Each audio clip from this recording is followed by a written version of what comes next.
Bonjour à tous, j'espère que vous allez bien, j'espère que vous portez bien. Je vais me présenter rapidement pour ceux qui ne me connaissent pas. Je suis Dorian Puel de l'agence Le Puy de la Com. La dernière fois, je ne m'étais pas présenté, donc je me suis dit, bon, ce coup-ci, on va se présenter tranquillement. Donc, je suis actuellement donc, en alternance ici au Puy de la Com depuis maintenant 3 ans et on est spécialisé dans tout ce qui est réseaux sociaux, tout ce qui est branding, tout ce qui est marketing. Voilà, on peut vraiment vous aider là-dessus. Et du coup, aujourd'hui, on va parler des 3 types de publications qui cartonnent en 2020. On va peut-être attendre qu'il y ait un peu plus de monde. N'hésitez pas à me dire bonjour en commentaire, ça fait toujours plaisir. Voilà, je vous ai pris ce sujet-là parce que je me dis que rien de tel que la pratique pour justement pouvoir justement le faire soi-même. Parce que c'est la théorie n'est pas la pratique. Et c'est vrai que c'est toujours mieux d'avoir des exemples pratiques de ce qui fonctionne et des types de publications qui fonctionnent. Euh, c'est toujours mieux de le savoir. Alors, on va peut-être commencer. Donc, ça va être assez court. Je ne vais pas faire trop long aujourd'hui, puisque, comme vous le savez, ce soir, il y a un webinaire exceptionnel qu'on fait vraiment une fois tous les 6 mois. Voilà. Et ça va être vraiment l'occasion d'apprendre énormément de choses. Donc, le lien se trouve dans la description. Inscrivez-vous, honnêtement. Il n'y a pas de. Vous ne pouvez pas rater ça. C'est vraiment super. Donc, n'hésitez pas à vous inscrire à ce webinaire qui va vraiment vous apporter et qui est ce soir à 21h. Donc je vais commencer tout de suite les 3 types de publications qui fonctionnent en 2020. Alors en 2020, il faut savoir que LinkedIn, je parle vraiment de LinkedIn plutôt, voilà, je vais plutôt m'orienter sur LinkedIn, mais c'est valable aussi sur Facebook. Il faut vraiment éviter de faire des publications qui se font trop dans la masse, qui soient euh, plates et qui soient vraiment trop lisses. Ça, les gens ne le remarquent jamais. Parce que si vous voulez, quand vous scrollez, quand vous allez sur LinkedIn, les publications qui ressemblent aux 99% des autres, ça, vous ne le verrez pas parce que ce n'est pas vraiment très intéressant, parce que ça ne vous capte pas, ça ne vous captive pas. Et aujourd'hui, si vous voulez captiver une audience et que vous voulez engager une communauté, ça passe par justement sortir un peu des principes, des normes euh, que beaucoup de gens ont. Et aujourd'hui, il faut vraiment se dire que pour être différent, il faut justement adapter sa communication et être soi-même. Ça, c'est vraiment très important, c'est être soi-même et montrer vraiment une différence comparée justement à un post classique qui ne va pas du tout marcher. Donc, je vais vous donner déjà la première publication qui, à mon sens, marche très bien. C'est l'histoire de la transformation. Donc déjà, il faut savoir que tout ce qui est storytelling, tout ce qui est histoire, c'est les publications qui marchent le mieux. Moi, j'ai remarqué, j'ai pu tester moi-même, c'est ça que ça fonctionne très bien. Euh, tout ce qui est histoire, tout ce qui est storytelling, c'est les publications qui marchent le mieux. Donc ici, je vous ai pris un exemple de histoire de la transformation. Donc c'est une publication ça peut être une histoire qui vous est arrivée personnellement, ça peut être l'histoire de votre entreprise, l'histoire de votre carrière d'entrepreneur, où on va voir une évolution. Voilà. Donc je suis parti de rien, et voilà ce que je suis devenu. Ça peut être des choses toutes basiques. Par exemple, avant, j'étais vraiment nul. Moi, par exemple, j'ai fait une publication dernièrement, justement sur LinkedIn, la dernière, où c'était au début, moi, j'étais pas bon en tout ce qui était LinkedIn, réseaux sociaux. Je croyais que ça marchait pas. Et au final, j'ai posté, et voilà où j'en suis maintenant. Ce genre de publication fonctionne très bien. Parce que justement, les gens adorent ça. Ils adorent les histoires. Ils adorent qu'on raconte des histoires. Ça, c'est quelque chose, c'est la psychologie humaine. Dès que vous dites histoire, les gens vont tendre l'oreille, ils vont dire ah, une histoire, ça m'intéresse, ça peut être sympa. Les gens adorent qu'on leur raconte des histoires. Donc, ce qui est très intéressant avec justement l'histoire de la transformation, de l'évolution, c'est qu'on va partir d'un point A. Avant, j'étais comme ça. En général, c'est souvent avant, j'étais pas bon dans un domaine, souvent c'est négatif. Et en fait, on va évoluer pour montrer que l'histoire, en fait, elle va évoluer jusqu'à un point B où voilà, on va avoir fait un cheminement entre des embûches et on va arriver à un point B où on est satisfait, où on aura appris, où on aura compris des choses. Et donc, en fait, ce schéma narratif, quand vous racontez une histoire sur une publication, va très bien marcher. Donc, ce que vous devez faire, c'est avoir moi j'appelle ça un schéma narratif en zigzag. C'est-à-dire que vous avez commencé un point A, par exemple, je vous donne un exemple. Avant, moi, je ne connaissais pas les réseaux sociaux, je pensais que ça ne marchait pas.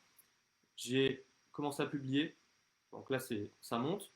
Ensuite, j'ai eu des embûches, il y a beaucoup de gens qui m'ont critiqué parce que mes posts n'étaient pas, voilà, par exemple, là, je vous donne un exemple, n'étaient pas suffisamment bien ou très clairs.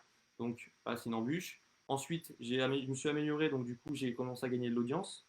Ça remonte. Et en fait, du coup, il faut que ça zigzague parce qu'en fait, les gens, ils adorent quand il y a des événements, des embûches, des freins. Et vraiment, ça va captiver l'audience parce qu'en fait, c'est pas uniquement monter, dire je suis passé d'un point A à un point B facilement, une ligne. Non, il y a eu des embûches, il y a eu des problèmes. Et ça, les gens, ils adorent parce que c'est hyper riche en fait. Voilà, donc ça a vraiment attiré l'attention. Euh, donc pour moi, ça, c'est un des schémas qui marche le mieux et je l'ai pu tester sur mes propres publications et c'est vrai que ça fonctionne. Euh, donc ensuite, à la fin, ce que vous pouvez faire, c'est inclure des personnes à la fin, montrer que si vous l'avez fait, les personnes qui vous lisent donc, peut-être peuvent le faire aussi. Donc c'est ultra pertinent.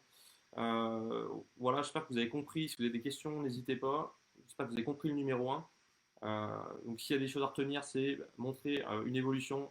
Ça peut être par exemple votre vie d'entrepreneur, votre vie de salarié, votre vie en études ou à l'école. Euh, voilà, n'hésitez pas à montrer des choses qui vous ont fait évoluer, qui vous ont fait grandir. Euh, Merci Léo, salut. C'est hyper important. Donc le deuxième type de publication que je vais vous présenter, c'est l'effet miroir. Alors celle-là, elle marche aussi très bien. En fait, c'est aussi basé sur l'histoire. En fait, c'est partager en fait les problèmes ou embûches du quotidien. Ça, c'est un truc. Les gens n'osent pas le faire en général parce qu'ils ont un petit peu peur de étaler leur vie, on va dire négativement, et que ça a un impact sur leur business. En fait, c'est une erreur selon moi parce qu'en fait, en racontant ça, en fait, on va justement créer du lien avec des gens, même vos clients. Dire qu'on a échoué n'est pas quelque chose de négatif. Au contraire, parce que souvent, des échecs, on en tire vraiment du positif. Donc ça, à rigueur, c'est très important à dire, qu'à la fin, on en tire toujours du positif. Donc ce qui va être vraiment bien, c'est que justement, dans cet effet miroir, les gens vont s'identifier à vous parce que justement, ils auront eu ces mêmes problèmes-là. Ils vont peut-être se reconnaître et justement, ça peut créer un lien, les gens vont peut-être en parler dans les commentaires. Donc ça va être vachement riche, ça va vraiment apporter une conversation super riche. Et ça, moi, j'adore. Je ne l'ai pas encore trop fait sur mon profil, pour être honnête avec vous, mais je compte vraiment le faire. Racontez vos échecs, racontez ce que vous avez mal fait, comment vous l'avez vécu. C'est hyper important si vous voulez vraiment attirer des personnes pour qu'ils lisent vraiment et qu'ils se reconnaissent justement dans ces publications-là.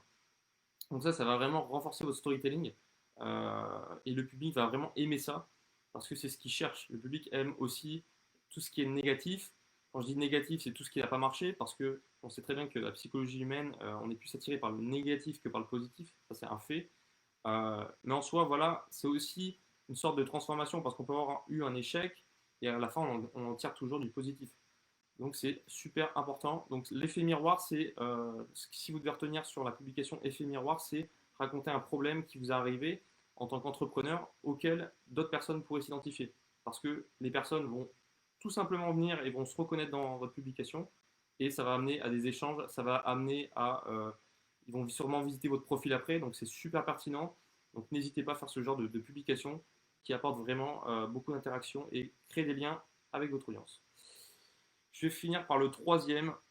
Moi, celui-là, je l'adore aussi. Je l'appelle exposer un combat. Voilà. Alors, quand je dis exposer un combat, faut pas hésiter. Il y en a beaucoup qui sont sur la retenue maintenant aujourd'hui sur LinkedIn, mais il faut pas hésiter en fait à taper un peu du poing sur la table. Les gens aiment quand c'est franc. Les gens aiment des gens qui vraiment polarisent justement leur publication. Quand je dis polariser, c'est créer une publication où il y a des gens qui ne vont pas être d'accord et il y a des gens qui vont vous soutenir à 100%. Alors cet effet-là est très puissant parce qu'en fait, vous allez donner votre avis tranché, vous n'allez pas être lisse, vous êtes là, moi je pense qu'aujourd'hui, voilà, ça je trouve ça scandaleux.